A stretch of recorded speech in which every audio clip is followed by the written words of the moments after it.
Back to school savings are officially in session at Tanger Outlets. Shop tax-free August 2nd through 6th and save up to 70% off the latest school styles. The best of apparel, footwear, accessories, and more. Save at Nike Factory Store, American Eagle, Gap Outlet, Crocs, Under Armour, Banana Republic Factory, and hundreds more. There's always something happening. Discover the latest fun and events all season long. Tanger Outlets, your savings destination.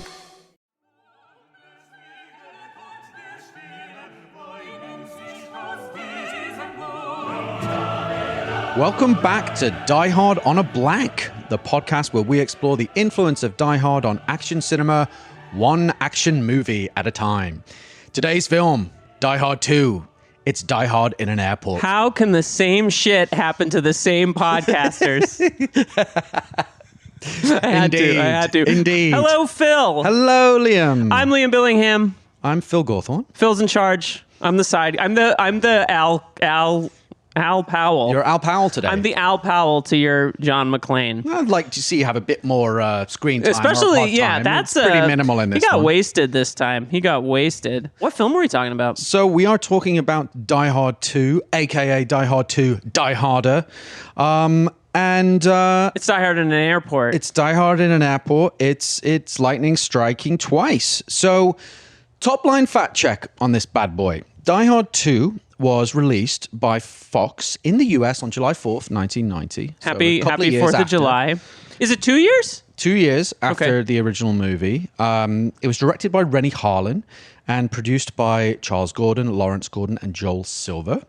It stars, once again, Bruce Willis, Bonnie Bedelia, and William Sadler. And a plethora of an unbelievable plethora of character actors. Yes. It should be said. Absolutely. Screenplay was written by Doug Richardson and Stephen E. D'Souza, based on the novel 58 Minutes by Walter Wager, which we're going to talk about a little bit. And it was made on an estimated budget of $62 million and grossed $240 million. It was actually a bigger hit than the first movie. Well, yeah, it's a sequel. It has to be a bigger hit, right? That's not always the case, that's though, not actually. True. So sometimes it's I remember seeing some stat that it was, in those days, it was like, if it grossed 65% of the original movie, that's sort of the bar. Different times, my friend. Indeed. Different times. Indeed. Different times in Hollywood. Yeah. Let's jump right into this. So it's a direct sequel to the first film. So, as we've said, several of the cast members return, the headliners, but also Reginald VelJohnson as the lovable cop Al Powell, and William Atherton as the sleazy reporter Dick Thornburg. Dick Thornburg. I have to say, I agree. I'm a little disappointed that Al Powell is in this movie for one scene. Yeah. I wanted to see more of him, and of course he didn't return, sadly, for the other sequels, but I think it was, what I read about that was that his sitcom kind of made it difficult for his schedule. Yeah, that guy started printing money. It's cool. I'm good sure. Luck to him. He's made a house of Twinkies. He is living it up. He is, God bless. Do your thing. Absolutely. So it had the same producers, but a new director, which is significant. John McTiernan, as we talked about in our previous episode on The Hunt for Red October, he chose that movie ahead of Die Hard 2. He felt that Bruce Willis's character, John McClane, had was heading more in a superhero direction as opposed to a grounded character. That was McTiernan's take on the script. Yeah, he felt it was, something. It's interesting, though, how after he did Last Action Hero, which didn't perform to box office standards, suddenly he went back to Die Hard 3, and those concerns mysteriously evaporated as the money truck beeped towards his house. I'm a Last Action Hero devotee. Oh, and what's a wonderful movie. We're being gross and talking about box office, but LA movie. Art. It's also worth noting that we have the same composer but different cinematographer. It's Oliver Wood shooting this time as opposed to Jan de Bont. And different editors, Robert A. Ferretti and Stuart Baird, who's worth noting because he would later go on to direct his own Die Hard on a Plane movie, Executive Decision. So Stuart Baird did not edit Die Hard? He did not. It was John F. Link and Frank J. Urosti, if memory serves. You know what I think I'm doing? I'm confusing the fact that Jan de Bont shot. Jan de Bont shot it, but Stuart Baird did edit 99% of action movies, Yeah, that's seemingly true. between That's 1980 probably, and I'm actually showing my 95. knowledge of the genre as opposed it's to by not. osmosis. Stuart Baird just absorbs into our minds. Absolutely. Let's talk a little bit about the big question that we have to talk about. Let's do it. Is Die Hard 2 a Christmas movie? It's the question that is It polarizing. haunts podcasters. Polarizing I the couldn't planet. sleep last night thinking about it.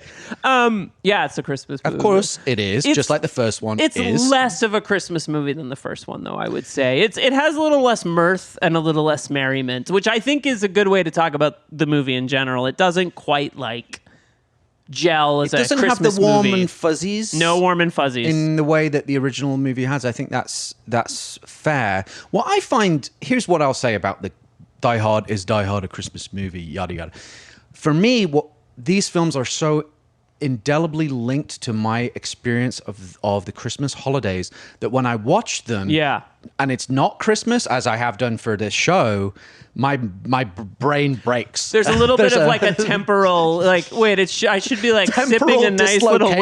whiskey or Yeah, like, something yeah, It for doesn't sure. feel right. It actually there's this weird kind of cognitive dissonance that Yes. occurs. It's like this, it would be like watching Jingle All the Way, in April. Like, what are you doing? What's your relationship with this film? For me, this is like it's Die Hard light. It's Die Hard. Mm-hmm. Let me just say off the bat, I love this movie. I think it's a fantastic sequel. I think they did an amazing job with it. We're going to break down the whys and wherefores of all that. But for me, even though the film isn't necessarily warm and fuzzy, there is a sort of a cozy feeling I have watching it. Again, I associate it with the Christmas holidays, usually watching it with my dad. Maybe if we watch Yeah. Die Hard too often, why don't we watch the sequel this year? Yeah. That kind of thing. You want a little palate cleanse? Like, Absolutely. Let's have a little change of pace. In a weird way, so I think we'll talk about my feelings. Yeah, about how this about movie. you? I largely love this movie. I think it's hard not to love this movie if you like having an engaging time watching a movie. But it doesn't. I think Die Hard Light is the exact apt descriptor. And I think, as we get into our anatomy of an action movie, I really want to get into this. But there's I don't want to say this movie because I don't want to be cruel because I really do like it, is a pale imitation of the original, but it lacks it doesn't deliver on some of. I really think it's a case of like lightning doesn't exactly strike twice. It strikes pretty It close. got close, though. It's in the neighborhood. It's in the strike maybe zone. even in Yeah. the block. But Yeah. It is certainly not like the same house getting struck by not a lightning. I really total- carried that metaphor to its logical extreme. And now here's Fred it's with the not weather. the exact right. Yeah, exactly. There's two ways to look at Die Hard 2 in this, which you've just raised. One is as a sequel to Die Hard, how does it compare? And two, how does it stand up on its own terms? If this Right. was just forgetting Die Hard for a second, forgetting the original movie, which is of course a classic, how does this film, in a vacuum, how do you kind of view it? Right. It's it's kind of a subtle distinction, but I think yes, it's my take on that would be, of course, Die Hard is to use it's lightning in a bottle that was Right. captured. This came pretty damn close, narrowly It's missed. explosion in an elevator shaft. Yes. Yeah, exactly, for sure. But taken on its own terms, this is a pretty terrific action movie. Oh, that yeah. would beat most other It's action a top movies. tier action movie, Yes. but that just goes to tell you how amazing Die Hard is. Have we talked about Die Hard? We kind Have of you guys like heard of it. Die Hard? Have you heard of it? We're fans of it. We Check think it it's out. pretty good. I grew up actually watching this movie a lot. I think in some ways it is in a weird way easier to throw on as kind of a background movie. Like in the sense that if Die Hard's on, I'm kind of like watching Die Hard. Yeah, If you Die can't Hard do 2 is anything on, else. I can kind of second screen it, or I could have been like as a kid doing whatever else. But Die Hard 2 is on. I remember distinctly it being a vacation morning movie. I'd like wake up before everybody else in the house and I would go put on Die Hard 2 and just like chill. And my dad would come in and be like, "Are you watching Die Hard 2 again?" I'd be like, "Yeah, I am." Just a light film with two plane crashes. Exactly. Like, just a sort one of Ease into the most morning. horrifying sequences Yeah, in movie history. we'll break that down. So yeah, I mean, let's talk about it right now. A lot of British people die in this movie, Phil. Well, including Cole Meany. Cole Meany, yes, who's doing Where the Devil Have You Been? God. Best Noel Coward. Yeah. This Irish, amazing character I love actor. that we managed to get a Noel Coward reference into an action movie podcast, by the way. Renaissance men. Indeed. Well, yeah, my theory about why they're Brits is that it's close enough for Americans for an American audience to feel empathy, but far enough away that, well, they are only Brits, so we can get over it, you know? You're not the first person to claim that. I've heard people say, if it were Americans, it would be, weird. It's a little bit of a reverse patriotism choice or something like that. It's the Brit. And they're comically British. I say with respect. 100%. The nervous Nelly grandma. We're just the little school, what did she say? The little Pip running around. There should be a chimney sweep in the background, just being "Oi!" It's preposterous. Absolutely. Yeah. I don't know that sequence makes it into the movie now, especially in the way that it is in there. It is so extreme. Yeah, it was a huge battle between Rennie Harlin and the studio, and you can understand why. Yeah. But Yeah. do you think They felt it was too much. I think we should get into this when we get into our action sequence. But I wonder if if maybe it goes too hard. I wonder if it goes too hard. The debate that's certainly what the studio felt, but Rennie Harlin felt very strongly that if they didn't do that, because there was actually a discussion about, well, what if it was a cargo plane? What if it didn't have passengers? They kind of make their point. I don't think that would work. Yeah. And I think they actually shot or explored a version of it where they had it as a backup if it didn't test well and that type of thing. But Rennie Harlin felt pretty strongly that, no, we need to show how serious these terrorists are so that there's real stakes to the movie and that we really feel like Bonnie Bedelia, Holly McClane and the other characters are in serious, legitimate peril, you know? So that was his position. And I think it's divisive. Or do you say divisive, Americans? We say divisive. We used to say divisive, and then a plane crashed, and we started to say divisive. Right. No, divisive. We both speak the same language, so it is truly splitting hairs. There's a lot of what you just said in terms of directorial intent and what Rennie Harlin was intending, and what I receive as an audience member. I think is the meat of this bones and where I think some of the trouble gets into it. So I think we should let's jump into our sequence, anatomy of an action movie. All right, so we can dig into all those things. So we're 13 minutes in and we haven't said what this movie's about. Do you want to do a quick spiel? Yeah. So our first tenet of we live in a twilight world of bless you of anatomy of an action movie is the premise. And this one has a corker because it's also the second tenet, which is the ticking clock. So, during a vicious snowstorm on Christmas Eve, terrorists take over Washington, D.C.'s Dulles Airport traffic control, meaning that the numerous planes in the sky will crash unless the terrorist demands are met. That's the premise. But, Phil. Yes? What did they not count on? They didn't count on a certain John McClane. He's back, baby. Who's smoking cigarettes in the airport lounge like a boss. Oh, man. He's drinking a double whiskey.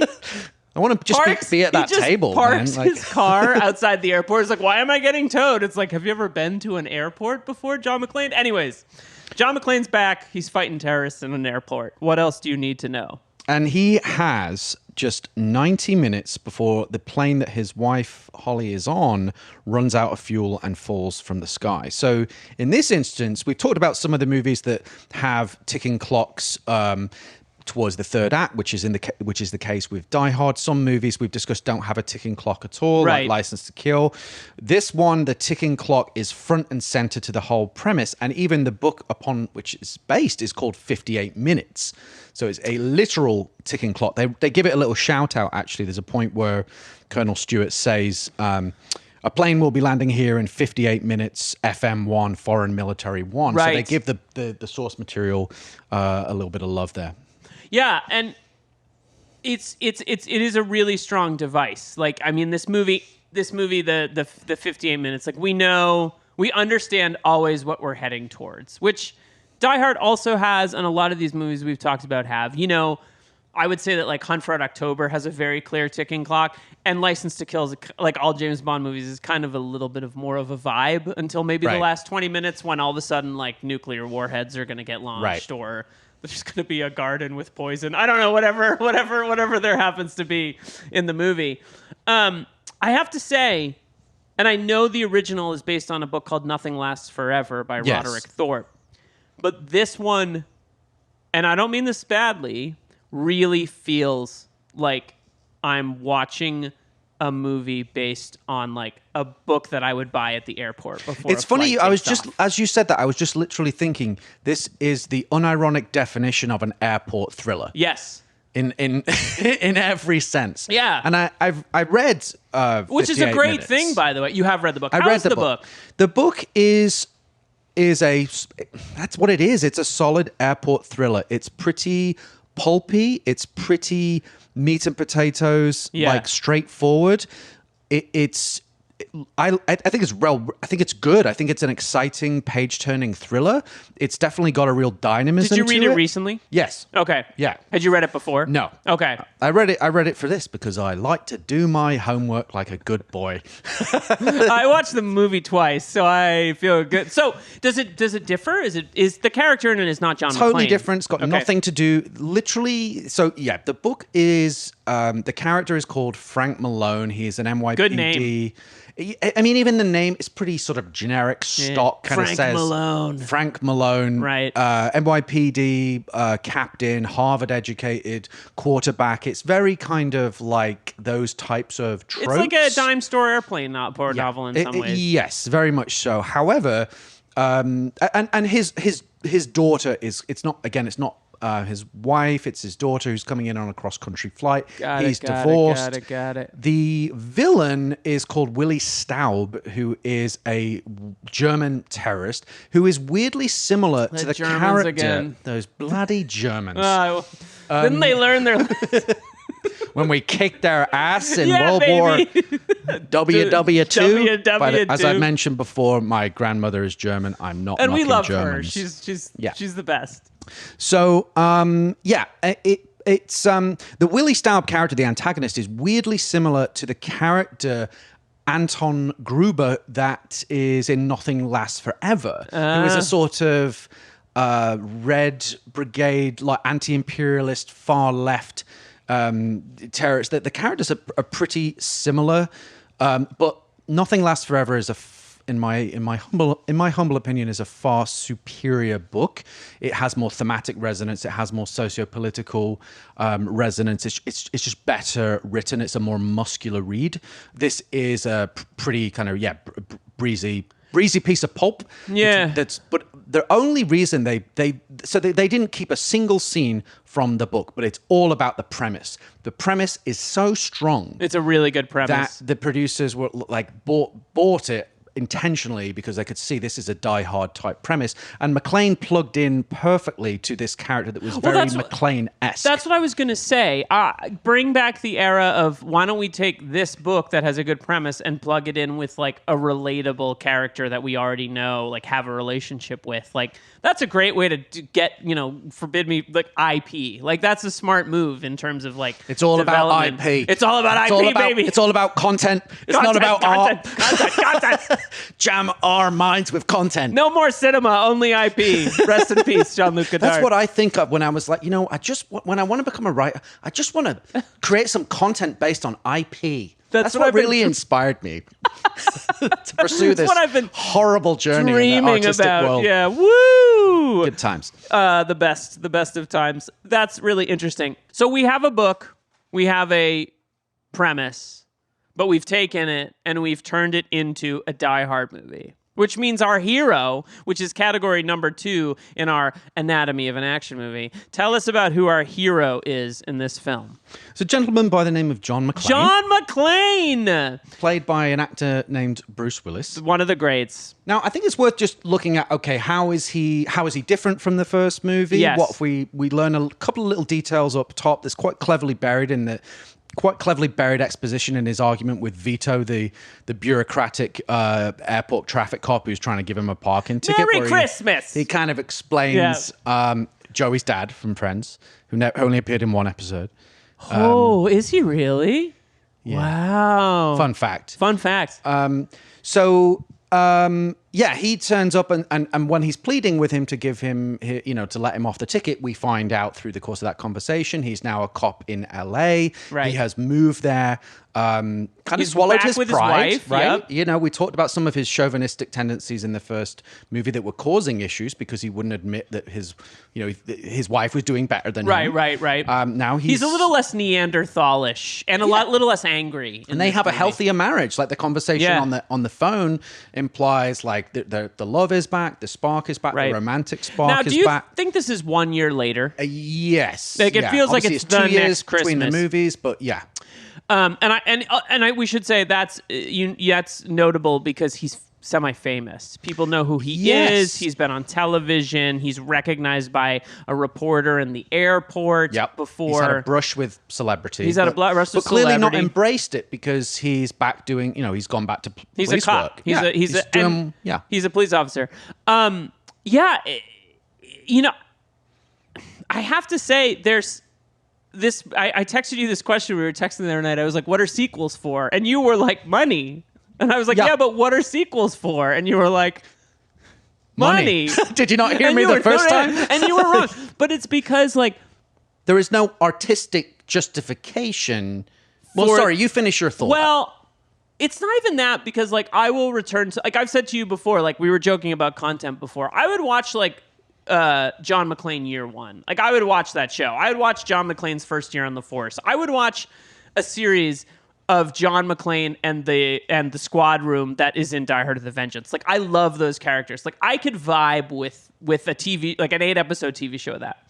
What I struggle with in this movie, and what I think makes him different here, is what are the stakes for John McClane? Now, it's very obvious that the stake is he wants to save his wife. But I think the fact that he's happier and better off in this movie almost makes it a little less compelling, because on some level I'm really, and I like this movie, but John McClane is not the same character to me in this movie, and he sort of comes back around in Die Hard with a Vengeance, but in this he's film, less relatable, I suppose, as less flawed. Right. He's almost, it starts with a relatable situation with the parking ticket, a situation that none of us would want to be in on, especially Christmas Eve, and it's his mother-in-law's car and the car's getting towed.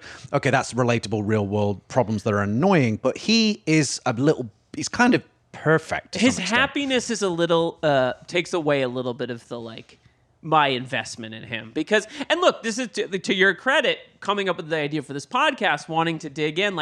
I've been thinking about John McClane as now more than I have in my life ever, right? So I felt a unique investment in him watching this movie, and I was like, which is weird to say, because again, there's a few things that are still true. He's still dynamic to watch.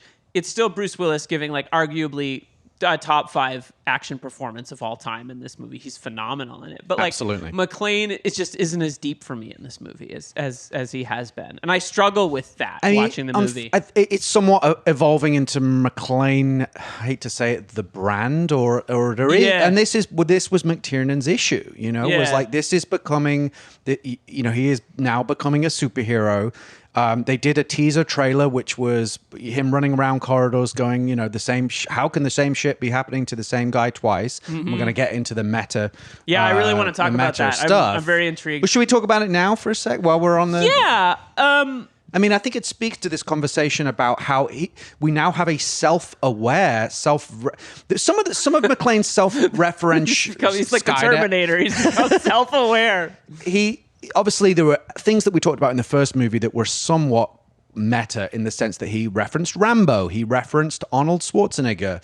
The meta-ness was embedded into the first film, by the character. I don't mean to interrupt, but by the way, the characters, you felt it was part of the storytelling.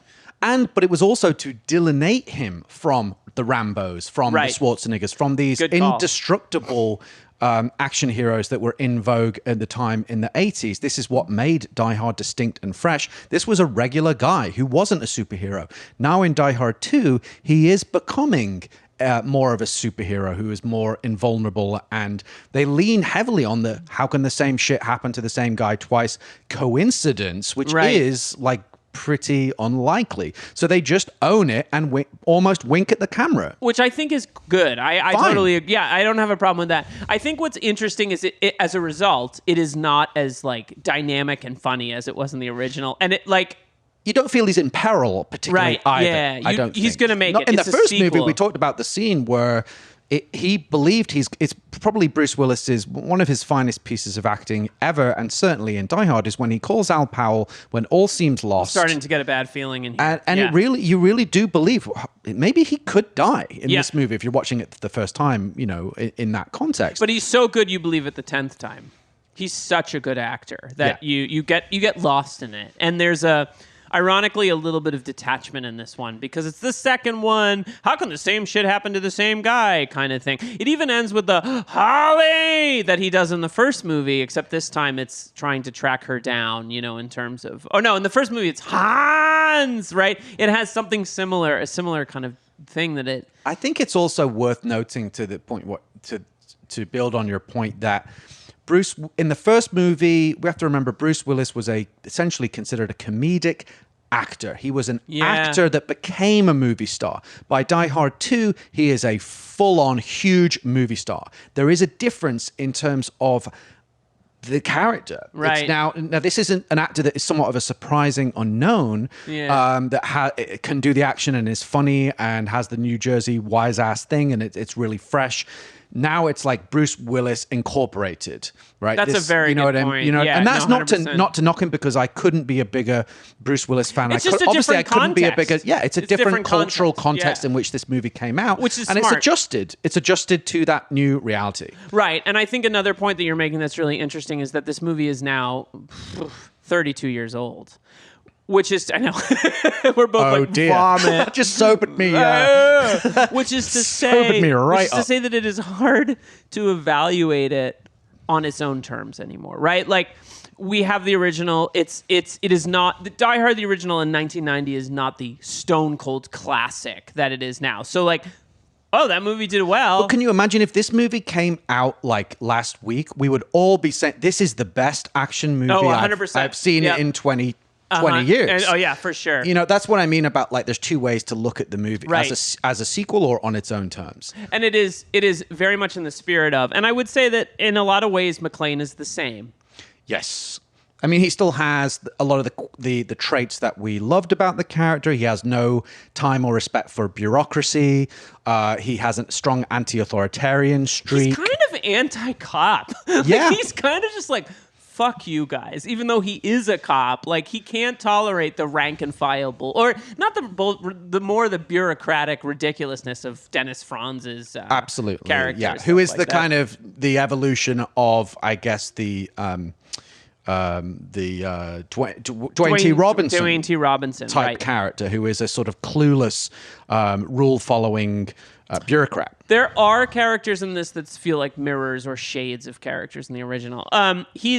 He's also pretty like he's also still the relentless John McClane that he has been in every other movie. He like and in this one he's even more persistent. He's like, I have to get out into the field before this British flight crashes, and like he really pushes it in this. You might movie. even say he dies hard. Oh, or you might even say he dies harder than he did the last time. That's why we get paid the big bucks, folks, for incredible hot takes. You're like getting this for free, okay? I think it's worth wrapping it up by saying that John McClane is a legend. Bruce Willis is a legend in this movie, and I have next to no. I love him. I love this performance.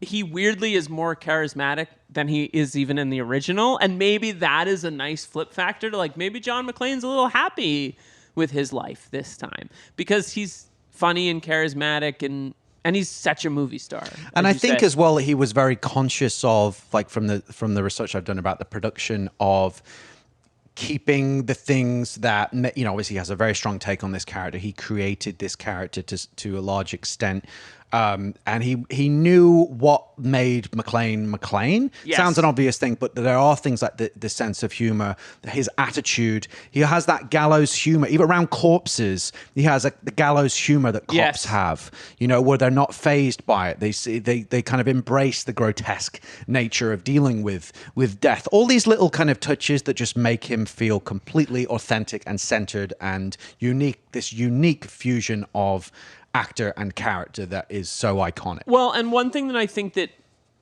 Bruce Willis does, which makes him a great actor, especially on screen, you can see him thinking. You can see him reasoning things out. One of my favorite acting moments in this is a very small one where he first sees the three dudes who are sitting at the bar and he watches one of them kick a package under the table to the other. And every time you're reminded, particularly in the first three films, that John McClane is a detective and not just like a beat cop or whatever you want to say, you're like, oh, this is a piercingly intelligent guy. And I like that Willis and by extension McTiernan and Harlan and the whole team realize we have to make this guy the smartest guy in the room. He needs to be ahead of everybody. And this movie leans into that. And I kind of forgot how well it leans into. McClane knows what's going to happen, knows something is going to happen before anybody else does. And you can see it play in Bruce Willis's eyes. And it makes him a very much more dynamic character than I think he might be in the hands of a lesser actor. Yes, agreed. Now let's talk about the villains. Yes, cannot wait. Okay, so there's too many villains, arguably, in this movie. Not enough. Let's list them real quick. Colonel Stewart, played by the great William Sadler. The amazing Bill William and Ted. I'm gonna be gushing about William Sadler like you would not believe. I love him. I've always loved him, and I think he is fan-fucking-tastic in this movie. And I'll tell you why. Back to school savings are officially in session at Tanger Outlets. Shop tax-free August 2nd through 6th and save up to 70% off the latest school styles. The best of apparel, footwear, accessories, and more. Save at Nike Factory Store, American Eagle, Gap Outlet, Crocs, Under Armour, Banana Republic Factory, and hundreds more. There's always something happening. Discover the latest fun and events all season long. Tanger Outlets, your savings destination.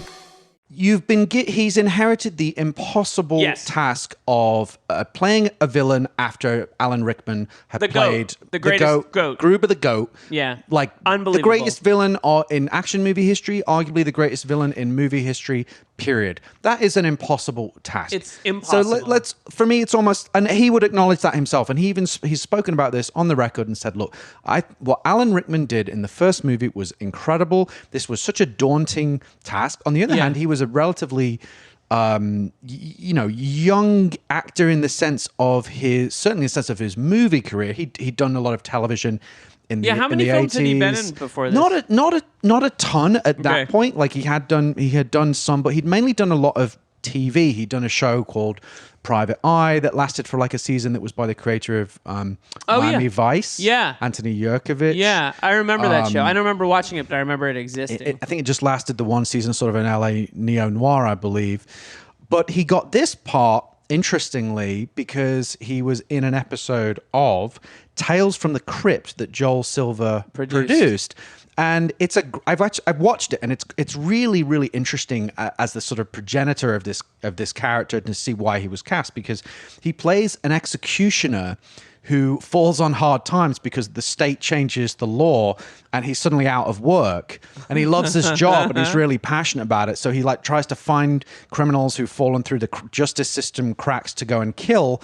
And then he gets caught and they change the law back. And then he ends up at the end, spoiler alert, being executed himself. That's a great Tales from the Crypt concept episode. It's an episode. It's pretty short. You can find it on YouTube if you're curious, but you see some of the dark humor and this sort of the swagger and it's an interesting precursor to the skills that I think served him well. So this is an interest in Die Hard 2. This is an interesting character in that unlike in the first movie, he's American. He's like he's a Nixonian, far right, fascistic. Yeah.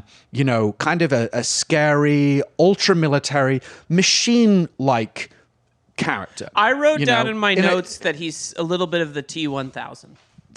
Who of course features Robert Patrick is also in this film, features right. in the movie. Yes, I think that's very true. And we meet him, of course, in this very striking moment where he is practicing martial arts naked in the hotel room. And I think this is a mistake to introduce the character this way.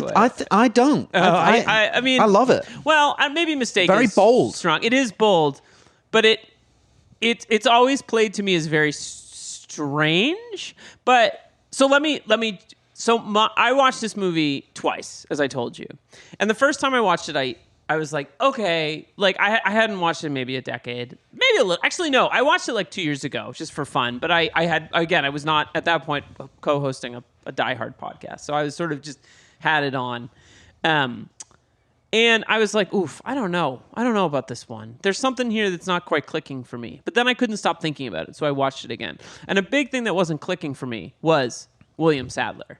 I was like, he's very stiff. He's very sort of not one-dimensional, but I was like, I never feel as though I'm in the presence of a real human being. Then I rewatched it.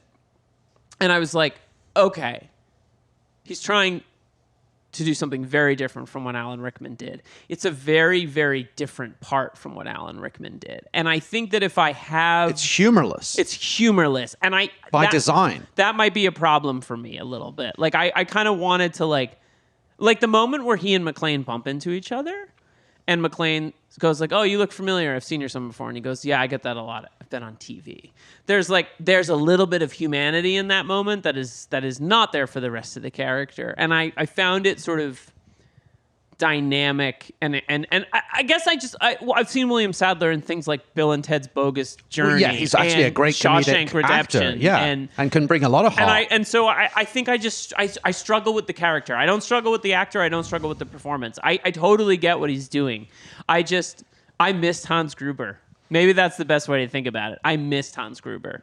Look, of course, yes. He has inherited somewhat of an impossible task, but again, I would say taken on its own terms. I think you can't just do a Gruber imitation because You're right. I think he's right in such. You had to do something that was almost the complete opposite. And what I think is interesting about this character, and it speaks to the opening scene because he's a theater trained actor who therefore you're using your whole body, your whole physicality to imbue the attitude, the sensibility, the raison d'etre of this character. And this character is a military machine. He is precise. He is focused. He is minimalistic in everything that he does. He is very direct. All of those things, I think, are embodied in what he's doing in the opening scene. And there is no like second life to this character. We don't know that he has a wife, a family, friends. Because I think he's married to the military. The military was taken away from him, and you now have a machine this is what he's been built to do. He is a war machine. And he's now going to declare war on the country that has rendered him surplus to requirements. And I think it's a fan-fucking-tastic performance by a fan-fucking-tastic actor. Well, you can't argue with that, folks.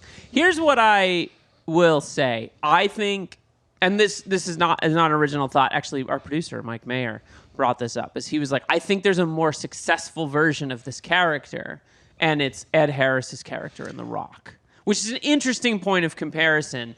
Now, Ed Harris in The Rock that's an all-timer. It's a Hall of Fame. I mean that's a great movie. We haven't actually talked. We have. I'm a big fan. I'll just say that I couldn't be a bigger fan. I think it's tremendous. I think it's a tremendous movie. That's an interesting point about Ed Harris. Why it's so tremendous is because of the Ed Harris character. Because you feel motivated. You feel that he's right.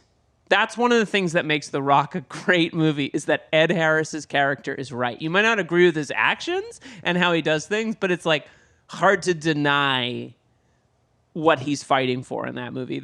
Now, again, this is a different movie made by a different filmmaker, made beforehand, whatever the case is.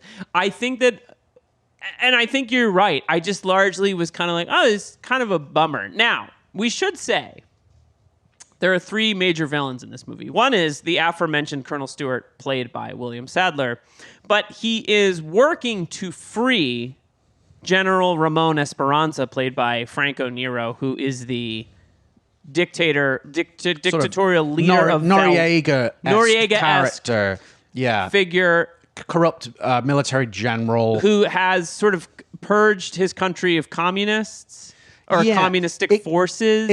This whole thing is a little fuzzy, but I watched it multiple times with the subtitles to make sure that I did understand what the foundation was for this. And what I can gather is he was a right-wing general in the fictional Republic of Valverde, and was expunging the communist threat, the communist insurgents with the support of U.S. military and advisors. At some point, there was a policy change. They decided not to support him to fight the communist insurgents anymore. So he made up for that income by going into the drug trade. Yeah, selling cocaine. So this is, in terms of the socio-political influences, there's a number of things converging. There's Noriega, there's Iran-Contra. There's Oliver North, and there's, right. There's the Oliver North thing, who I think Colonel Stewart was largely, was an extrapolation of Oliver North. And then there's the war on drugs, which is even directly mentioned by the reporter character. She said this is the first, victory for the war on drugs, which was, prevalent in the culture at that time. Yeah, and it's also interesting for the villain to be, especially when you consider like all of history from like 1950 on, in terms of like the idea of purging communists or what that means. Like, there's some dark undercurrents to what this movie is. There's one line in particular that's was pretty inflammatory and interesting, which to that point, which is when the reporter Samantha Coleman spots Colonel Stewart at the airport and says, "Can I have a word?" And he says the pretty amazing line, "You can have two." Fucking you. How can you not love this character? No, that's a truly great line. Then the other guy says, "No pictures, you pinko bitch." Right. And that is that to me was like, I've got who these guys are now. Yeah, that's true. In one line, in one word. That is not a word you hear. That is rooted in the 50s, in McCarthyism, in ultra right-wing extremism. That's not a word I don't think was bandied around a lot in the 90s. But these guys that to me says this is a certain type of hard right, mercenary, extreme. It feels very. It's terrifying. I mean, the word itself is scary. Yeah, it is scary. Especially it's used in this misogynistic way as a smackdown on a journalist. And the other point, just one last point I wanted to make that connects to this with Colonel Stewart, and then I want to just take a step back. But Colonel Stewart has one line that I think is particularly chilling in light of current events, where he says, quoting Cardinal Richelieu, "Treason is merely a matter of dates."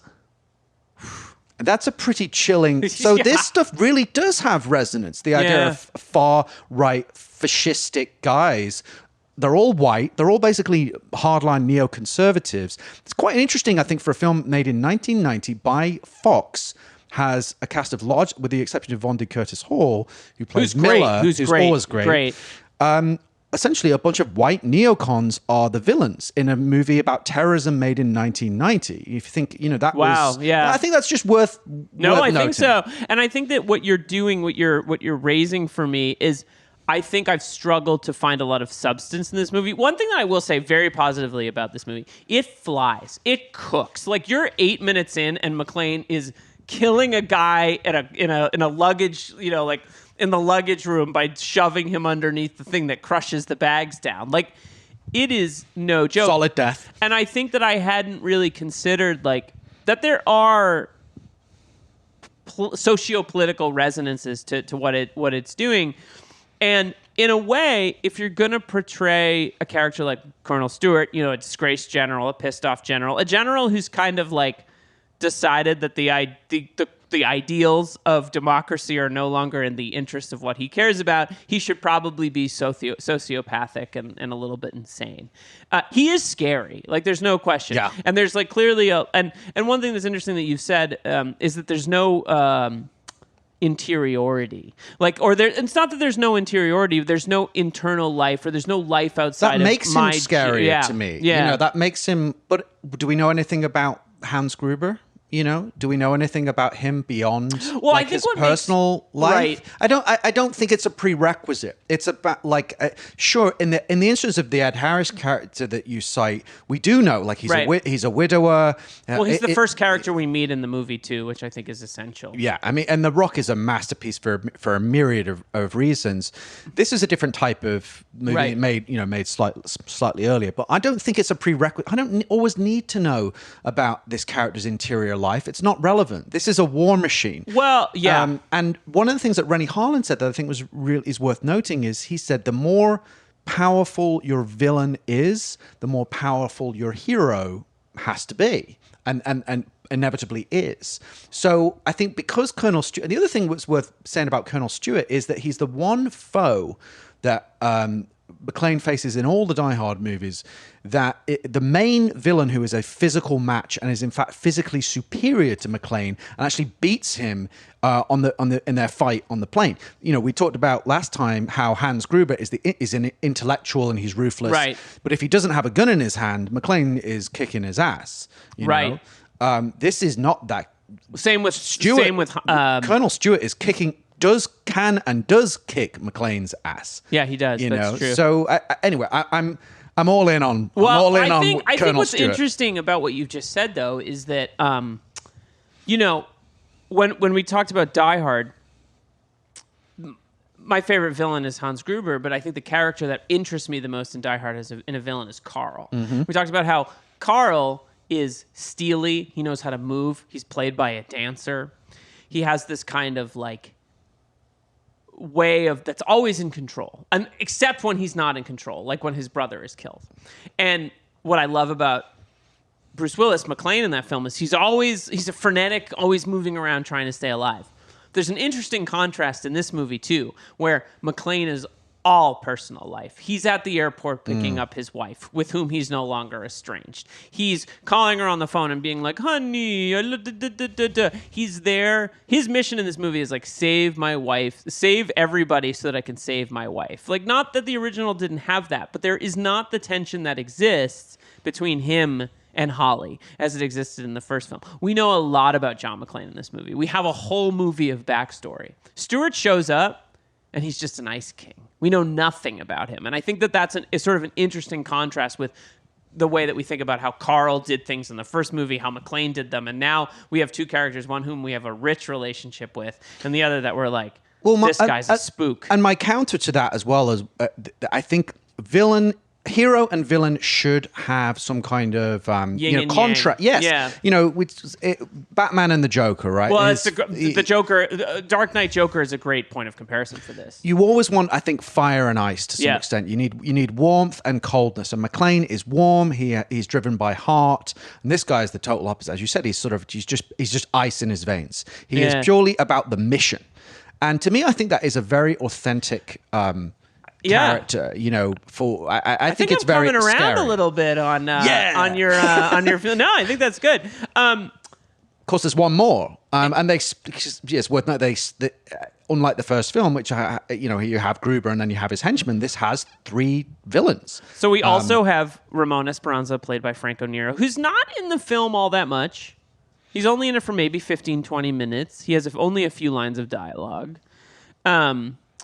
He does dispatch a guard carrying him on the plane.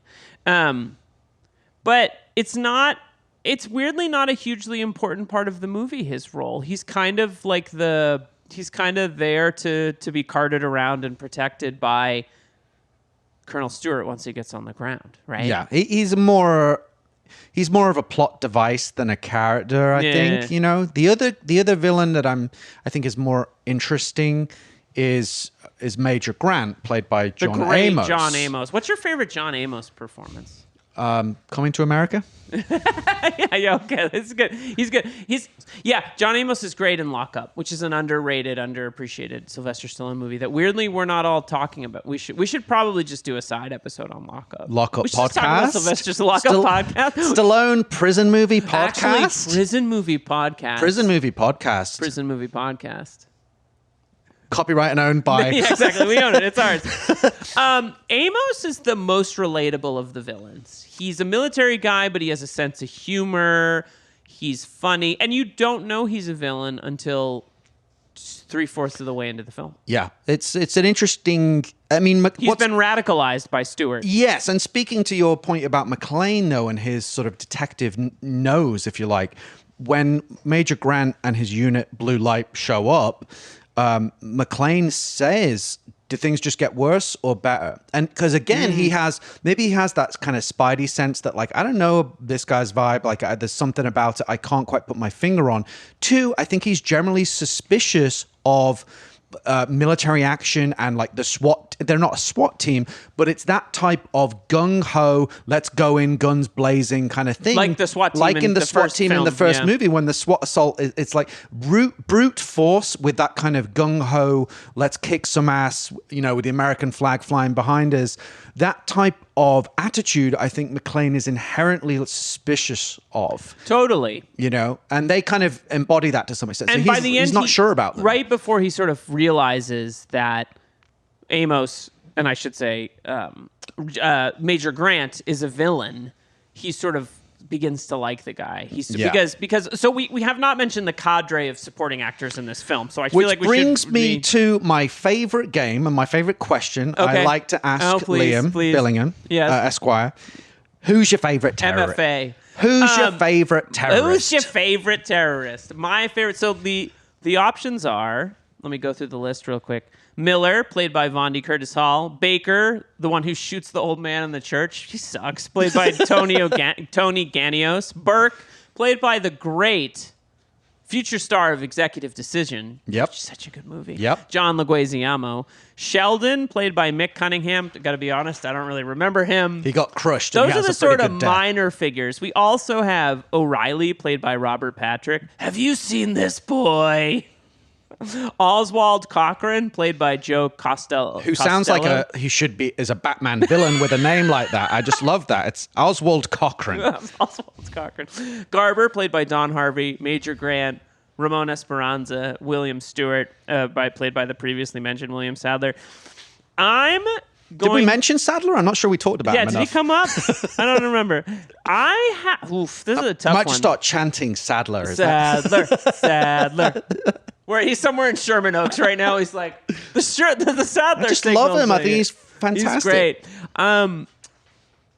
This is a tough one. I think I have to go with Oswald Cochran. And the reason that I kind of want to go with Oswald Cochran is mustache. I like the mustache. I'm a mustache guy. Also, he's kind of funny and he has personality, and I think that's great. I gotta be honest. For me, there's a little bit of slim pickings in this one. I'm not as drawn to any of these characters as I was in, say, the original Die Hard. But they're all great. And I actually think my favorite characters in this movie are the supporting characters, the supporting players, the folks who are on McClane's side, whether they know it or not. And there's a few that I'd like to mention if you'll have me. For the record, my favorite is Robert Patrick as O'Reilly. Interesting. Just because I think he does a lot with a little. What do I look like to you? A sitting duck. That rules. That's so good. That's like... And next step, I'm fucking T-1000. A sitting duck. One line got him one of the most iconic movie villains That's ever. a really good point. The folks that I feel like I should mention, because they're so great in this movie, are the great Fred Dalton Thompson, recently FDT, me. FDT alert. Sheila McCarthy is Samantha Coleman. She's wonderful in this movie. But I would be remiss if I did not mention Dennis Franz. Oh, yes. As Carmine Lorenzo. In the movie's absolutely most annoying worst part. Like, just unbearable in this film. But he's phenomenal in it. He's so good. I love Dennis Franz. I like that you have sort of on McClane's side, there's more allies in this movie than there are in the original Die Hard. In the original, he kind of has to deal with Agent Johnson, Special Agent Johnson. He has to deal with Dwayne T. Robinson. He has to deal with a lot of dicks, and kind of the only person on his side in that movie is Al Powell. In this movie, I really appreciate first of all, Fred Dalton Thompson is the great thinking man's figure in all these movies. He's this and Hunt for Red October. You just kind of feel like you're watching a guy who's sort of really parsing through everything and making decisions. He plays the sort of the chief of the he's airport. the air traffic control director. Right, I believe. exactly. Yeah. And so he trusts McClane, but he's suspicious of McClane. Yeah. It's very realistic. It's very realistic. He's not a cartoon. You believe him in a role with that kind of crazy high pressure responsibility. He's level-headed. Yeah. And there's a moment where he and after John Amos's sort of Major Grant's troops arrive, they all go off to a briefing, and McClane tries to get on the elevator, and he's stopped by some dick in a suit, and Fred Dalton, the guy says no civilians, and Bruce Willis and Fred Dalton Thompson exchange a look, and you're like, these guys are on the same page, and they're both good enough actors that you know exactly what it's about. He's like, there's nothing I can do here. And so I think he's wonderful. Dennis Franz, God bless him, absolutely obnoxious character, but by the end, comes around, is on the right side of things, and rips up McClane's parking ticket. Indeed. So how do you, on that point about the supporting characters and the allies, I wanted to ask your feelings about the character of Marvin, the janitor, played by the great Tom Bauer. Tom Bauer. Maybe we'll talk about him in the humor, but why not? I don't think it's an entirely successful character. I think the corollary in the original is in some ways Al Powell, but I thought more of Argyle. Yes. Because he literally chauffeurs him away at the end. Yeah. In an echo of the first movie. This movie has a weird tonal thing going on in it. I'll tell you why my theory on what may be going on with the Marvin character. Now, I want to say as well, Tom Bauer, I think, is a amazing actor, fantastic character actor. Particularly, he played Richard Nixon's father in Oliver Stone's Nixon, where he has a really excellent performance as a strict Quaker. And he's one of those faces. The Negotiator, he has a great scene in that at the beginning. Good another Die Hard in a police station also scenario. A big theater actor, an important part of the American theater. Great character actor. Yeah. Now, but I have the same thing where I'm like, I don't know about this character, and I really had a hard time with a couple of his lines. One where he says, where did you come from? Pearl Harbor? Okay, random. Then later he says, just like Iwo Jima. Yeah. And it's there's two that are both about the Pacific World War II conflict. Why isn't there a third? And what's Iwo Jima? What's all this going on? Anyway, so I looked into this. He had a whole subplot that was cut out where you learn, check this, he is homeless and living in the airport tunnel. There's a scene where McClane goes in there, and it kind of makes sense, right? You see the records. He's a little too cozy down there. He has vinyl records that play and stuff, and blah blah blah blah. He's pretty cozy down there. But there's a whole deleted scene where McClane goes in, susses out his living situation, says, do they know that you're living here? They have a whole dialogue. You learn that he was a Pacific War veteran. Right. He's been married 6 times, which was really unbelievable. And he's sort of just this misshapen character and they cut it out, and they were totally right to do so, because McClane would, in my opinion, would never he kind of coerces him to be like, if you help me with this problem I've got, I won't rat you out to the airport police or whatever that you're living here. And I just don't believe that McClane would. He's friend to the working man. He is a blue collar guy himself. He wouldn't hold that over somebody. He would be compassionate to this guy. So basically, he had this whole subplot about him being a Pacific War veteran. Hence these references, and the Iwo Jima thing is about the tunnel system, which was relevant to that conflict, and how he's trying to use the tunnels to navigate. And there's a sort of Indiana Jones-esque sequence that was cut out where he has to walk across a high beam, and it's all very. Did they shoot it? Yeah. This is actually on the Blu-ray. They're deleted scenes. Oh, okay. So if you're curious about this, you can find it. But to be honest, it's well placed on the cutting room floor. That's But so fascinating what it because he's kind of a leaves- weirdo, eccentric character. and it makes, to be honest, the Iwo Jima stuff, it's sort of a little bit rah, like, this is uncomfortable to me. That, like, in Yeah. this situation where it just didn't sit right. It sounds like it makes a lot of sense that they cut it. So, but we're left with the remnants of a misshapen character that didn't quite work, despite the best efforts of a wonderful character actor. And I think he has a great line at the end where he says, like, I'll be damned if I'll be cleaning this mess up, because he's the janitor and yada, yada. But it is a bit of a misfire of a character. Yeah. And it if we could take 2 minutes on Rennie Harlin, I think this is a nice moment to do it. Rennie Harlin made one of a few of the truly great action films. Cliffhanger, absolute banger of a movie. Also, it was a great debt to Die Hard. I think particularly in Definitely John one Lithgow. that we'll be covering. Yeah. The Long Kiss Goodnight, which is just a weirdly slept on action movie unless love if you know you know that if you know you know. movie. Oh, I love it. I think it's phenomenal. I think it's great. Craig Bierko. Rushing. Gina Davis, just unbelievable. It's, it's an amazing movie. Killer. But I think I could never see Rennie Harlin directing Die Hard. That is a John McTiernan movie. And I bring that up to say that, like, he directed the right Die Hard for Rennie Harlin. This is Here's what I'll say to that Yeah. point that I in a way that is better articulated than I could myself. Stephen E. D'Souza said, and this is potentially like the biggest backhanded compliment. Yeah. He said Rennie Harlin is a great shooter. Huh. Yeah. Yeah. That's an interesting turn of phrase, and I think that is kind of on point. I don't think I like Rennie Harlin a lot. He's made a bunch of movies I love. He knows how to direct action. Well, he he's has a real an eye journeyman for, filmmaker, But McTiernan is more of an artist. He's a vision.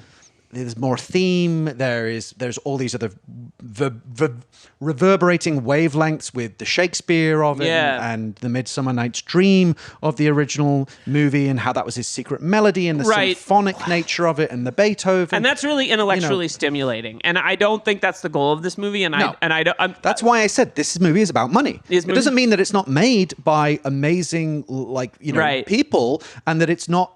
But this is an entertaining movie. It's a summer movie. It's a summer blockbuster. And it's made in response to something that was very successful. And the design of it is you want some more of what made the first movie work. And you like that? Here you go. It's great. And I just think it's not reinventing the wheel in the way the first movie did. It is interesting that, and as you've made clear, like, some of this is a result of editing choices and stuff like this. But there's something strange about a movie that at one turn seems to be like, I want to show that these guys are psychos, so I'm going to stage one of the most harrowing plane crashes in history. And also, it's just like Iwo Jima. Like, the fact that those two things exist in the same movie, there's like a little bit of a tonal disparity there.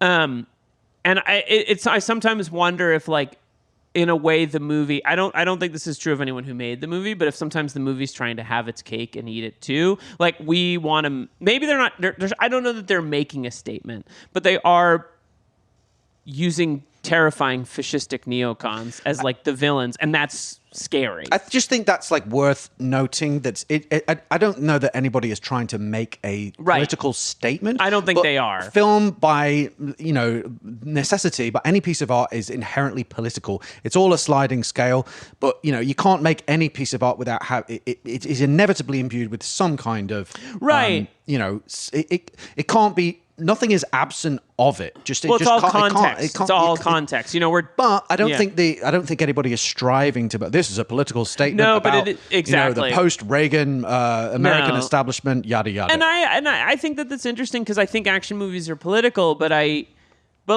think the best action movies are the ones that sort of take all this stuff and reflect it back at us. So it makes us think about it, but it's not necessarily going like, these are the politics that we have in this film. That's not the intention of it, right?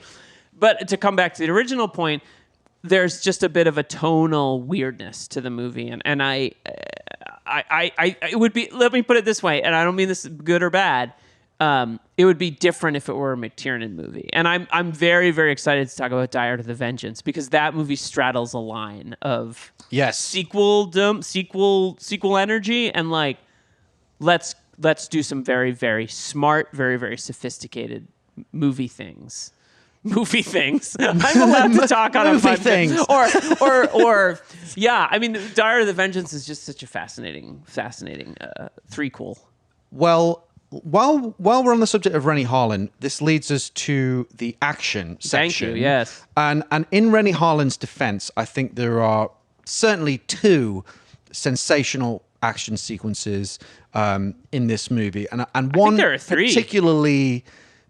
Let's break him down. But I think there's one shot that he fought for tooth and nail. You probably know which one it is. Can I guess? Please. It is the shot from above looking down when the general's plane explodes as McClane flies out in the ejector seat, flies in the air, gets extremely close to the camera, and then pulls the parachute. To land on the ground. I mean, that's the most iconic shot in the movie. And he fought for that shot, and that was something that the people, the studio, and I feel like I stole your thunder. Not at all. Okay. No, not at all. You stole my lightning. Ooh. It is. No, it's no, more not like at all. It is. There are two really iconic shots in Die Hard history. One is McClane jumping off the roof. And the other, I think, is this. Also, Gruber's death, I would say, is pretty, that's true. pretty iconic. But I guess ones in that terms involve of McClane, McClane, yes, yeah. But, and I think that is important to note that Rennie, that is, again, he's a great shooter, but that is the shot you remember. And I didn't even have to.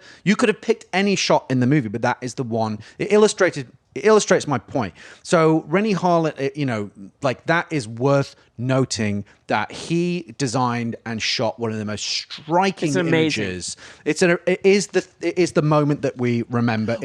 He said it was one of those things as well, where it was like when you tell a great joke and you nail the punchline and the audience, the audience laugh. He said this was the equivalent in action movie terms because audiences burst into applause at that shot during all the test screenings, and he knew he had nailed it. So shout out to Rennie. And if I can get on a soapbox for a second here, please. There's something about movies made before the predominance of digital effects. The first time I saw Jurassic Park and the dinosaur moved, I was like, holy shit! Like that is really happening.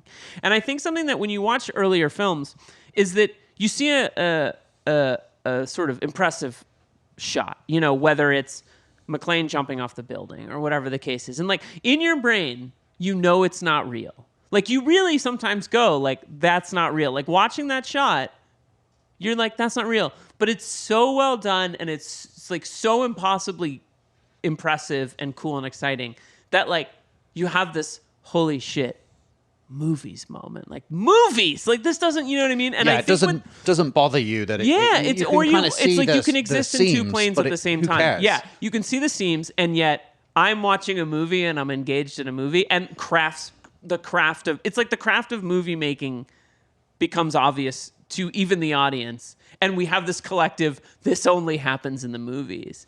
And I think now with VFX and the fact that everything is shot with so much visual, with so many visual effects and with these giant screens that put in the background after, we have those experiences less than we used to. It's more sanitized. And sometimes the grit in the oyster and the imperfections are part of the charm. Like a shaky camera, you feel like you're watching something actually happening, even though it's not happening. Yes. Where we have this weird uncanny valley thing that I think happens to us now when we watch stuff. The other sequence I think is worth noting which I think is just a superb action sequence from top to bottom is the finale. I think the snowmobile chase is good, and I think that's interesting because Rennie Harlin comes from Finland, and snowmobiles are part of his lexicon. But the finale, the helicopter pursuit of the 747. And the world's longest runway. But that, to your point, that's in camera. The helicopter is actually flying over a 747, and you feel it, and that is dangerous. You feel the sense of scale, how big that plane is. And it's so dynamic. The fight on the wing. were ultimately both Grant and Stewart. They die in some awful pretty grim ways, man. Pretty grim ways. And then the finale of as McClane is beaten off. Whoa, that was the wrong choice of. Oh, anyone got a pair of scissors? As McClane is beaten and kicked off the wing. Wait, did we see different what a cuts? predicament. Did we see different cuts of the movie? So in the Blu-rays, there's some. It feels like there's this extra scene I made up in my head. Leave this in. I'm owning this. Beaten up and then kicked off the wing, and in the process of doing so, he pulls out the fuel cap, which of course 747s don't actually have, because that would not. My they Subaru don't just Forester doesn't have one. Yeah, I mean, come on. At a 76. But in the process of doing that, of course the fuel line trails down the runway, and McClane is able to crack open his Zippo, strike it on fire, and say the immortal. Yippee-ki-yay, motherfucker. It's a brilliant sequence, brilliant, I think. And it's also like so unbelievable, but not in a way that I'm like, who cares? Like it's just wild. It's wild. And a testament to the movie is as a movie can be is sort of suspension of disbelief. Suspension of disbelief. This movie requires a high level of suspension of disbelief. And it doesn't matter because it's all a blast. But neither of those are my favorite action sequences. Oh, my lay it on me. Favorite action sequence is the first one. It is the fight in the baggage area. Oh, wow. With the guns that turns down into... and dirty. I love it because it's the most McClane-y for me. Yeah. It's the one that makes me go like, I'm watching John McClane furiously. It's more like the first movie. Yeah, like he pulls the golf club down and he starts like... Improvisational, he's improvising. And I think what I love about that sequence, and I do think this is true about the other sequences, so this is not shade towards those, is that there's real storytelling going on in the action. McClane is resourceful, he's character development. It's like these things that bring us back to, oh, that's John McClane. He's resourceful. He can kind of he loses his gun. He sees golf clubs. He goes for it. He grabs a spray bottle and sprays it in Von D. Curtis Hall's face. And then, but then he makes one error that drives me crazy, which is, my favorite terrorist, Oswald Cochran. If he doesn't kill this guy and just arrests him, none of the stuff that follows in the movie happens because he's able to, actually interrogate the guy. Get some information. But it's just, and that makes the movie better. Thinking about those things after the fact, like, oh, if he just caught the guy and just interrogated him, they would have known what would have happened. So I just love that sequence. But I also love how he realizes that the bullets are blank in the snowmobile chase because he knows he would have hit that guy. It's just smart. It's action filmmaking as storytelling. Yes, it does have an interesting mixture of different action styles throughout the film. There's that 5 really strong set pieces. And boy, Rennie Harlan can do suspense and action. I mean, goddamn. I mean, just incredible. Especially in snowy locales. The opening scene of Cliffhanger is incredibly harrowing. We'll get there, but that's one of those things that's burned permanently into my brain. Should we talk about the humor? Let's do it. We've covered a little bit of this. We have, but there's a particular thing I want to mention, which, we talked a little bit about the meta, the meta quips, of which there are several. How can the same shit happen to the same guy twice? Where John Amos says to him, you're the wrong guy in the wrong place at the wrong time. To which Story he of my responds, life. And, we are just up to our asses in terrorists again, John, is one of the other lines. Now, I think this is building on, I think this is just worth tracking in terms of the genealogy through action movies, because this was starting to creep in at the tail end of the 80s. Tango and Cash, in particular, had Stallone referencing Rambo, which is, which really is starting to talk about breaking the fourth wall. That's really interesting and weird. And because Stallone is really cast against type in Rambo. Yeah. So in Tango and Cash. Yeah. So, we've talked about how Die Hard did the same thing. And this was a trend that started to pick up around that time. And I think reached its peak probably with Last Action Hero, essentially a deconstruction of action action movies, and we've the Shakespeare of it, and all of that. So I think it's just worth noting that this was literally doubling down on the wink at the camera, self-referential. We know this is a movie. You know this is a movie vibe. Yeah. That was a somewhat of a new trend that was going on around that time. One thing we actually did not talk about at all, we have not mentioned at all, is the sort of B plot of this movie, which is that Holly McClane is on a plane with Dick Thornburg. They have somehow ended up on the same flight. What are the chances? To Dulles right before Christmas. And they technically can't even be on the same plane because he has a restraining order against her for slapping him at the end of the first film. It's been noted by other people talking about this film that this feels like it was shot on a soundstage, probably a few blocks from where we're recording this podcast right now. Hi, guys. Hey, I can't believe you're still there. Go home. And it is one of those things that screams sequel. In the sense that it's like we got to get Thornburg back. Contrivance. We got to bring them back together. The contrivance of it is, and it's sort of the humor. It's sort of like Holly befriends the stewardesses on the plane, and they all and the grandma sitting next to her who has a taser, Chekhov's taser that is shown in the first act is brought back in the final act of the film when she uses it on Thornburg when he is reporting hysterically and freaking everyone out on the ground at Dulles. By the way, grannies get special dispensation to have tasers? Deadly weapons. And, it seems. She's on a plane. Debilitating weapons. She's on a plane. Yeah, but grannies are allowed it. It's all good. It's fine. I sometimes wonder what this is doing in the movie beyond, as we said, this sort of it's familiar and it's fun. And I think they were it was a big year for Bonnie Bedelia between this and Presumed Innocent. Yes. It's probably the biggest year in her career. Can you believe that Presumed Innocent was a top 10 movie? It's unbelievable. Of that year. That's the kind of movie that people went and saw. I know. It's great. Yeah. Halcyon Days.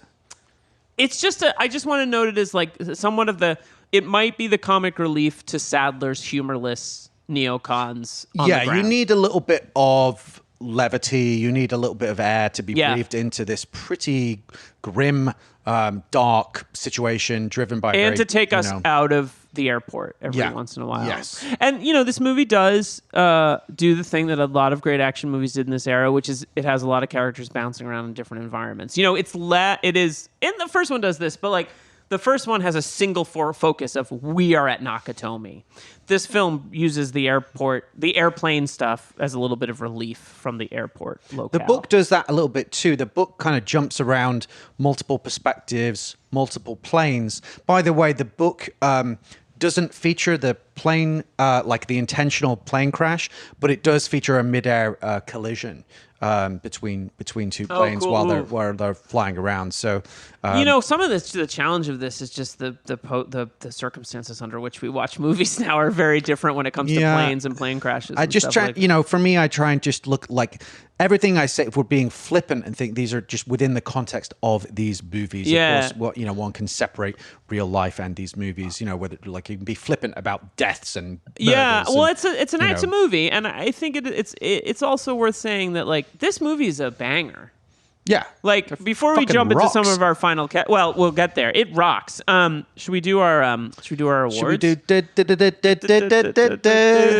I don't know, we didn't agree on a song before. That doesn't happen at the Oscars, so I don't know why I did that. It happens now some it terrible does. 70s variety show. I loved it. Coming to you live, the Die Hard Oscars. All right. So, Phil, what is the first award we'll be giving out? Thank you, Liam. Thank you. Thank you, everyone. Thank you to the Academy. The John McClane Yippee-Ki-Yay Award for Best Quip. The nominees are Stack 'em, Pack 'em, and Rack 'em by Ed Trudeau, FTD. FDT. Excuse me, how dare I? That's a good one. I've got What Sets Off the Metal Detectors First, the lead in your ass or the shit in your brains. Good. John McClane to Carmine Lorenzo. Good one. We already mentioned you can have two words, fucking you, from Colonel Stewart. That's I like the incredible. blunt force trauma of, that's an incredible one. Of that. You mentioned Robert Patrick's line, but I'm also... A sitting duck. Yeah. I'm also partial to Attaboy. We've got you. We've got you. We've got you. That's good. I'm going to go with none of those. Ooh. I'm going to go with what McClane says after the shit in your brains, the lead in your ass, or whatever the line is, when he quietly mutters, "Fat fuck."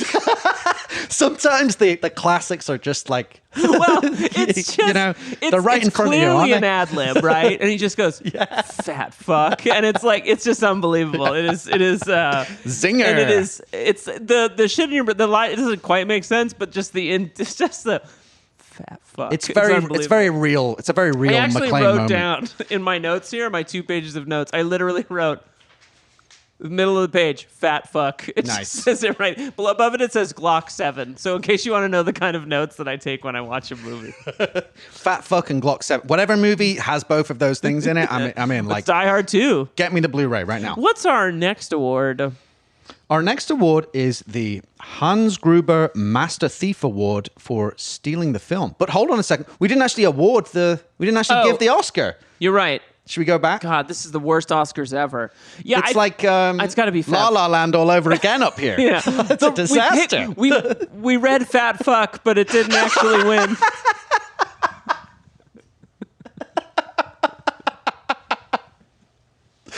Stack 'em, pack 'em, and rack 'em is pretty good. Yeah, I feel like that's just a line that you can apply to almost any situation. It And also- it sounds cool. It also feels late 80s, early 90s action love movie. it. Yeah, Yeah. it's really good. I'm still going with You're, Fat Fuck. you're getting the car ready to go to Right. Lake Tahoe, stack 'em, pack 'em, and rack 'em. Right, Like whatever it is, Right, that's good. it slaps. Can you believe that Warren Beatty and Faye Dunaway read Fat Fuck instead of Stack 'em, Pack 'em, and Rack 'em at those Oscars? That was wild. Sort it out. The Hans Gruber Master Thief Award for stealing the film. Our nominees are William Sadler as Colonel Stewart, Fred Dalton Thompson as Ed Trudeau, John Amos as Major Grant, Art Evans as Leslie Barnes, the airport engineer who we haven't really talked about, and Tom Bauer as Marvin the janitor. William Sadler cannot steal the movie that he's the third lead of, so I'm gonna discount Disagree. him right now. I think Art Evans steals the movie, and I kind of can't believe we haven't talked about him yet. He's so wonderful in this movie. I can't believe in the discussion of allies to McClane he didn't come up because he has a little bit in common to me with the sound engineer in The Hunt for Red October. Again, this is smart, competent people doing their jobs, and it's not showy. It doesn't stick out the way that Franz does, but he's a character I think about more than anybody else. I love Art Evans in this movie. I think he's great. It's also interesting. I wish he was in it more. Him and William Sadler were both in Trespass, the Oh, Walter yeah. Hill, Yeah. the Walter Hill movie. Who's your pick? William Sadler. Yeah, of course it is. All right, we're going with Art Evans. I will, because William Sadler was billed quite low because I think Reginald Vell Johnson and some of the other actors, he's actually like, in terms of the pre-credits, I think he's maybe the sixth name. On so. the IMDb list, which is in credits order, he is 1, 2, 3, 4, 5, 7 after Franco Nero. Now, Franco Nero is a bigger star, historically, but no, that's true. It's also weird that Reginald Vell Johnson gets fourth, considering the size of his role in the film. Yeah, but yeah, there you go. What are you gonna do? I think it's Art Evans. Respectfully, I understand why you went with William Sadler.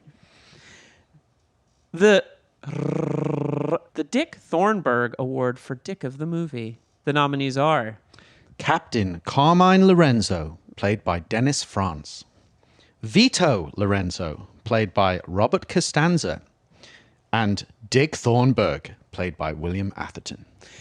Okay, we can't give it to Dick Thornburg because I think we did it in the first one. Or did we give it to Dwayne T. Robinson? This was the thing I was trying to remember. Now, I have been working on my Dick of the Movie matrices, my Venn diagrams. Like, let's really quarterback this shit. Like, let's really work this out. Now, here's Phil where I'm hasn't going slept with in this. 6 months. I have a toddler. I never sleep. reviewing- So he's this is what I reviewing do tape. at night. I Yeah. stay yippee-ki-yay motherfucker in the mirror, and I do Venn diagrams of who's the biggest dick and why. Right. Okay. Here's where I'm going with this. Now, in the first movie, what makes you like the biggest dick?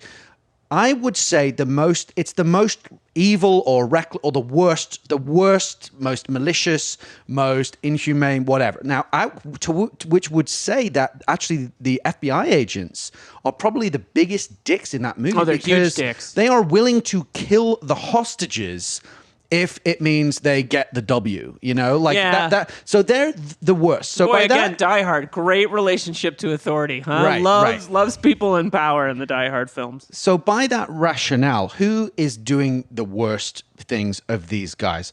Vito is just like he's giving a parking ticket, which he's entitled to do, right? You don't but- park just at the curb at an airport. I don't understand. So he's just doing his job. Right. He just happens to be smug and now, annoying. giving parking tickets is a bullshit job, but that's a separate conversation. So it comes down now. Captain Carmine Lorenzo puts people in danger with his bureaucracy and blah blah blah blah blah. But to your point earlier, I would say that Carmine redeems himself by ripping up that ticket. And also coming around at the exact At the moment end, he exactly. needs to. He doesn't prove to be helpful. So to me, that but makes him exempt from Dick. very the good, movie. very good. So you see where I'm going with this. This clears the floor for Dick Thornburg, who creates mass panic at the airport by exposing what's going on and puts a huge amount of people at risk, causes a stampede, does it all in the name of his own opportunism that he relays to himself as heroism, but is actually complete just career opportunism. Yeah. So for me, the winner is Dick Thornburg. I think you're right. I was actually going to say there's a lot of weird anti-press stuff in this movie. Franz has a scene where he's like, I'm never gonna throw that First Amendment shit in my face. Pinko bitch. Yeah, like and Whoa. the one reporter, well, no, I guess Sam Coleman She's is okay though, reasonable. and also she has a sort of redemptive. It's interesting with this point because if you notice the plucky female reporter was a real trope of that time. Yeah. Like Universal Soldier has it. Yeah. Bloodsport has Bloodsport it. has it. Teenage Mutant Ninja Turtles has movie. it. And it's supposed to be a character that we like. And for the most part, I think we do. In all those performances and all those performers, I think are very charming. And I think she's wonderful. In She's this, great. in this She's movie great. too. And she has a redemptive moment at the end where she actually puts her hand over the camera and lets Lets him have a John moment and with his wife. Yeah, Yeah. so she does have some respect for boundaries in a way that Dick Thornburg doesn't. But he would be my pick. He sucks in this movie. He's worse in this movie than he is in the first movie. Way worse. Because yeah. he seems to like have an even more inflated. And he's sense of learned ego. nothing. He's learned yeah. nothing. No, I think Dick Thornburg is the correct answer. Oh no, it's my least favorite part of the show. This is it's a Double good one. Jeopardy. No. We've got Best Death. I forgot. Oh no, this is a great part of more the show. Oscars chaos. Phil, we feel like this is like that Oscars. it's- this is it's like pretty This is like authentic. the last few years of Oscars. Phil, what are the nominees for All right, Best there's Death? three crackers in this. This is just why I wanted to push for Best Death. Presented by Marco. No more table. Okay, we've got Ice. Next time you have the chance to kill someone, don't hesitate. I just like to tee you up for a Marco impression because I know it like gets you jacked. Oh man. All right, so we've got the ice to see you moment where Baker, played by Tony Ganios, is killed via an icicle in the eye. Oh, yeah, the Trotsky way, as Pretty, they say. It's not a Trotsky. Chekhov's icicle. Just stealing their joke. It's like Die Hard 2. It's sort of Yeah. like Yeah. law of diminishing returns. Yeah, it works. It's good. So we've got that moment, the icicle in the eye. We've got Major Grant being sucked into the jet engine. And we've got blowing up the bad guys plane with a lighter, killing approximately 15 bad guys. It's the ice in the eye, Okay. I think, in my opinion. That's the most painful death in the movie. It's a pretty horror movie, to be honest. It's also awesome. It's Yeah, really it's good. pretty rad. Just like I guess Trotsky was killed with an ice pick, but the the stalactite to the eyeball is painful. I personally, I think it's Major Grant getting sucked into the jet engine. I'm a big Yeah. fan. I'm a big fan of that type of thing, like in Last Boy Scout, where Milo gets his, Yeah. falls Last on the Boy rotor Scout. blades. Or Ooh, Raiders boy. of the Lost Ark when the Nazi gets it's so good. When There's a it- lot of you know. good deaths in Raiders of the Lost Ark. The pistol shoot when he just pulls the guy. It's what? I've never heard of it. What Raiders of the Lost Yeah, Ark. what is that? No, is that good?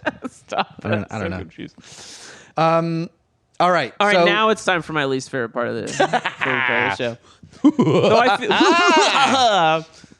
just I feel a practicing little my more- maniacal laugh. Shout out to you Jimmy have Reno. to start doing these as Simon from Die Hard with a Vengeance, like riddles. You know, like at some point. Hook, line, and sinker. He's so good. Shout out to Jeremy Irons. Jeremy Irons. Okay. All right. Double Jeopardy quiz / trivia. In Die Hard 2, General Esperanza hails from the fictitious Latin American country of Valverde. Valverde also features in 2 other shit. Joel Silver action movies from the 1980s.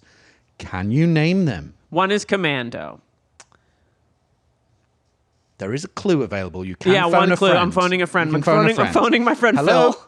Hey, Hi. Hey, Phil. Hi. Did you watch those Oscars? I'm just- Those were shit. Those I'm a little were busy. bad. I'm just doing some dishes. Can you Oh. hold on a sec? Oh, you're Can that- you hear me? Yeah, I I'll can- call you back on Facebook audio. Okay, Wait a sec. Ring. Hello. Hey, Phil. What? Give me a clue. What's the other movie that features Valverde that isn't Commando or Die Hard 2? The clue is Arnold Schwarzenegger stars in both films. Is it Predator? It is. Oh, what's the Predator Valverde reference in Predator? I don't know if it's like on a map or something. Like maybe okay. at the beginning when they're like setting up the mission and Yeah. it was a fake country Your invented next by script needs to Stephen take E. place D'Souza. in Valverde. A little bit of License to Kill parallel with a fictitious Central or Latin American country. Yep. Yeah. Kind of. There was a vibe of that going on. And you the know. drugs. The Yep. drugs. Everyone loved to write about drugs. Interesting. All right. Wow, that question one wasn't 2. that hard. Okay. Yeah. I feel better. Kudos. Thank you. Question 2. At This the one's gonna be a time, monster.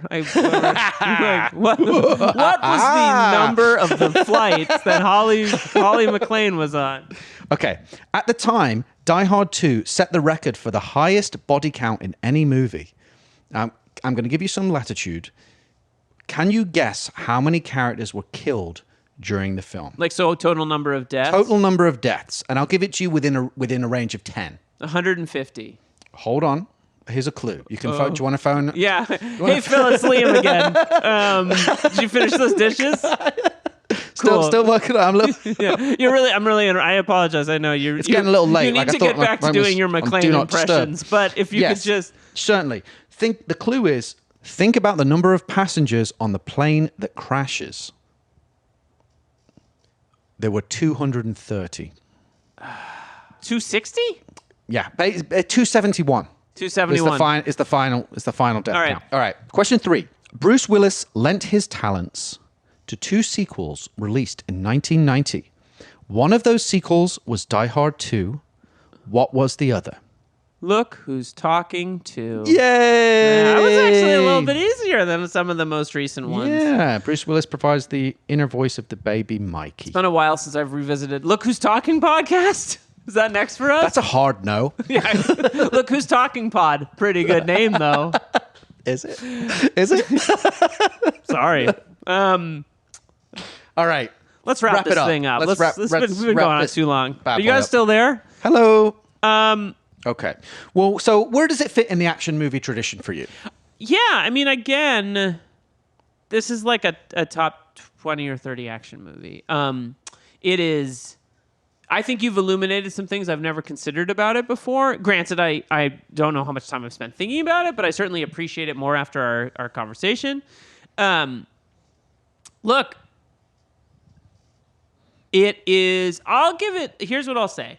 I think any action movie that still feels suspenseful the 25th time, which this does, when he's trying to get out of the airplane with the grenades, and you're like, The grenades that take forever to explode. detonate. Yeah. But still, it works. That is a stressful, It generates- suspenseful sequence. It's and brilliant. It's Yeah. brilliant, and I think it's like, we've picked apart aspects of this movie, but only out of love. I think this movie rocks. Yeah, I agree. I love this movie. I think it's an excellent sequel, and I think it's an excellent movie in its own right. I think I love it, and It's not Die Hard, but what is? It couldn't be. There's Yeah. only one Die Hard.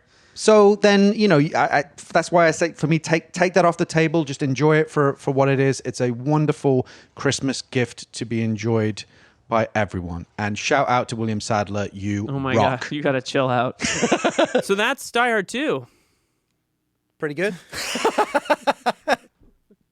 I really love the portrayal of the British. That was my favourite part. Yeah, you love it when they portray caricatured British people in movies. Where were the unicycles? That was my only note. Hello. I can't help it. Listen, if you haven't yet, based on how funny that was, rate, review, and subscribe to the show. It's time to do it. If you have a friend that likes Die Hard, likes Die Hard 2, likes action movies, please email them, tell them about the show. You can find us on Twitter. Phil, you on Twitter these days? I am at Philip Gawthorne. Nothing fancy. Just at Philip Gawthorne. That's it. Simple. Yeah, that's, we'll find you that way. I'm at Liam G. Billingham. And also the show is on Twitter and Instagram at DieHardOAB. That's DieHardOAB. You can also email us at diehardoab@gmail.com if you have a comment, question, if you want us to talk about something. We got to do a mailbag episode one of these days. That's assuming you guys get your act together and send us an email. We're so lonely. All we do is watch action movies. So sad. Next time on the show, Phil, we're getting on the train. That's Where are we right. headed? We gotta head to the food car, to the cafe car in that movie. Get a beer, maybe a 7 and 7. What film are we talking about, Phil? We're going to do Narrow Margin, the 1990 action thriller written and directed by Peter Hyams and starring the great Gene Hackman, Anne Archer, James B. Sicking, J.T. Walsh, M.M. Walsh. It's a great movie, and I'm really excited to discuss it. And one I've never seen. This is the first one I've never seen, so I'm excited to get into it. It's going to be a lot of fun. I'm Liam Billingham. I'm Phil Gawthorne. And we'll be back next time with some new FBI guys, I guess. Die Hard on a Blank is a podcast hosted and written by Philip Gawthorne. Liam Billingham co-hosts and produces the show. Mike Mayer and Michael Sugar are the executive producers. You can find us on Twitter and Instagram at DieHardOAB. Please rate, review, and subscribe and follow the show wherever you get your podcasts. Special thanks to Suki Chu and the whole team at Sugar 23. See you next time on Die Hard on a Blank. Back to school savings are officially in session at Tanger Outlets. Shop tax-free August 2nd through 6th and save up to 70% off the latest school styles. The best of apparel, footwear, accessories, and more. Save at Nike Factory Store, American Eagle, Gap Outlet, Crocs, Under Armour, Banana Republic Factory, and hundreds more. There's always something happening. Discover the latest fun and events all season long. Tanger Outlets, your savings destination.